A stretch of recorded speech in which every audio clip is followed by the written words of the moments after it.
Hello, most of you will know that this is Pete Dearborn and I'm here to give you a report on our site projects for our community meeting on Tuesday. This is just 3 days prior, November 6th, and I am actually at camp still working on some of our projects. And so glad to give you this report. By the time you meet, I'll actually be on Prince Edward Island, so that's why I'm doing it by video. I wish I could see you all, but it's good to do this. First of all, before I forget, a warm thank you for everybody that has continued to support camp, particularly these building projects. I want to briefly go over what happened this summer, and that will be my report. But before I forget, a heartfelt thank you.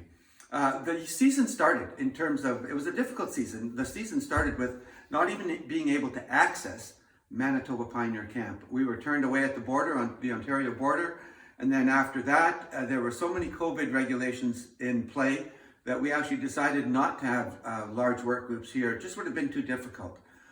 In spite of all that, things got better as the summer improved. I actually think it's been a hugely successful year in terms of our site projects, in spite of the very late start actually due to COVID.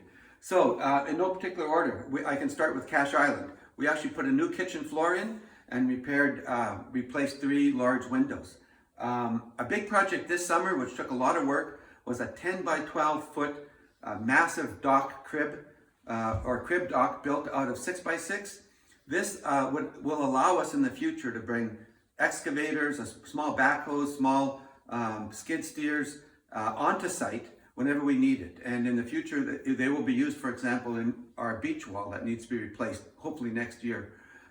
This year, we already put it into good use.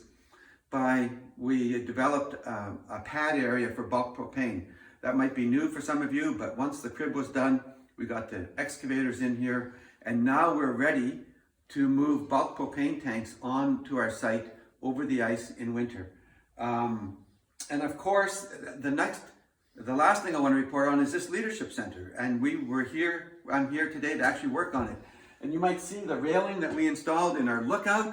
That was one of the things that we actually just did today.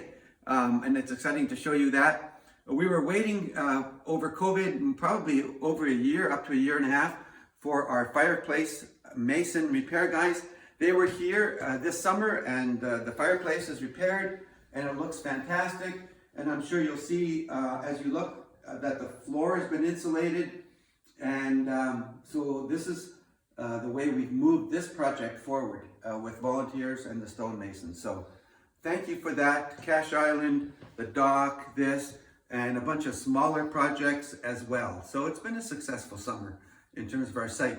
I should say last 2 things. We're actually hoping to have a grand opening or a celebration on the opening of this building.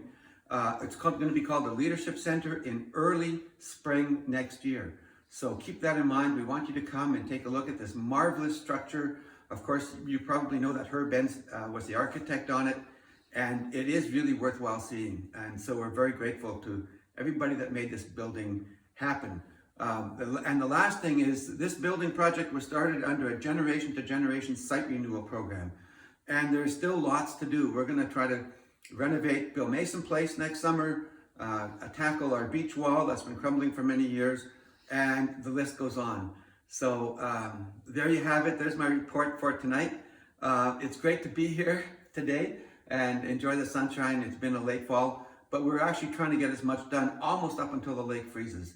So thank you very much.